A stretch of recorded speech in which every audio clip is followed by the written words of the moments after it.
Hi there, my name is Victor and I am a master technician. Please be aware that I do not represent any company. I'm not endorsed by or affiliated with any automotive manufacturer or car dealership. All opinions expressed in this video are my own, and all trademarks, logos, and brand names are the property of their respective owners. Today, I'm going to show you how to replace rear differential fluid on 2015 to 2021 Lexus NX turbo models. If you're doing like transmission or differential or transfer case fluid replacement, you want to make sure the vehicle is sitting level.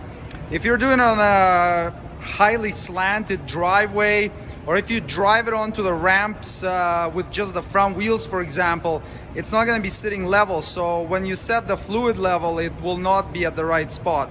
So if you are doing this job on the driveway, make sure the vehicle is as level as possible. Lift the vehicle and keep it as level as possible, and make sure you support it with jack stands if you're working on your driveway.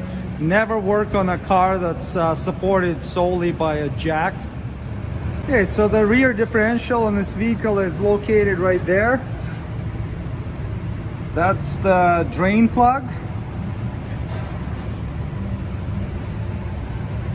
And then right here is the fill plug on the other side.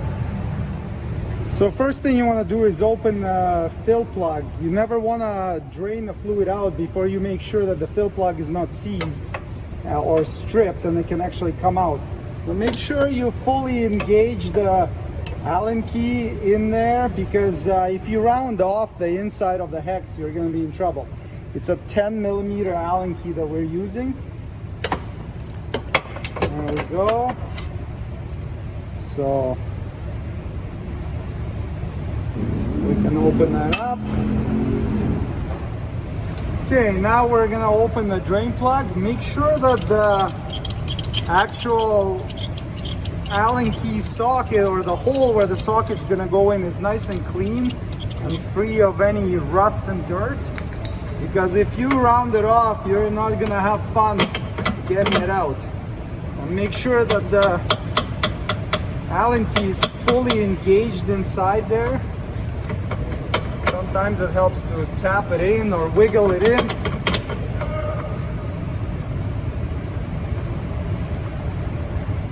One trick that I use on these models is I'll use a pry bar, and I'll pry on the back of my ratchet and kind of push it in as hard as I can so that it doesn't pop out of the hex, and then there we go. So now we cracked it loose.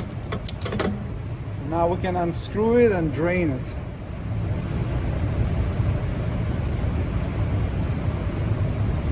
Drain the fluid out. In the meanwhile, let's check the magnet and the particles that are stuck on it. So wipe it off with a rag. If it's just like a really fine, powdery, gooey substance, that's totally okay.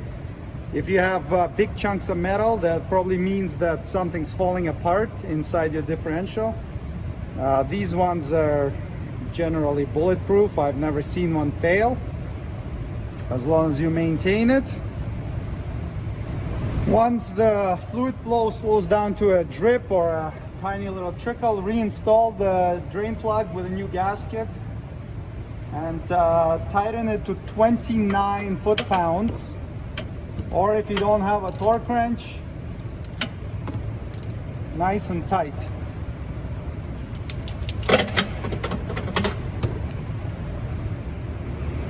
To do this job, you will need 1 liter of Toyota LT 7585 gear oil. So just put a liter into your filling apparatus. This type of apparatus can be purchased on Amazon. Okay, let's install the filler hose into the fill hole and start filling it up. Keep an eye on it, and once fluid starts overflowing out of there, we're gonna stop pumping. It doesn't take a whole lot, so it's not gonna take very long. There you go. Okay, so now it's full. Wait until the fluid stops overflowing. Install the fill plug with a new gasket. Screw it in and tighten to 29 foot-pounds. Or nice and snug. Yeah, the last step is to clean off any oil residue that may have spilled, so that you don't end up with a mess on your driveway. And that is it. Rear differential fluid replacement completed. Thanks for watching. Please check for product links below the video for any tools or supplies needed to complete the procedure shown in this tutorial. If you would like me to make a specific video, please leave a suggestion in comments. And don't forget to subscribe. See you next time. Cheers!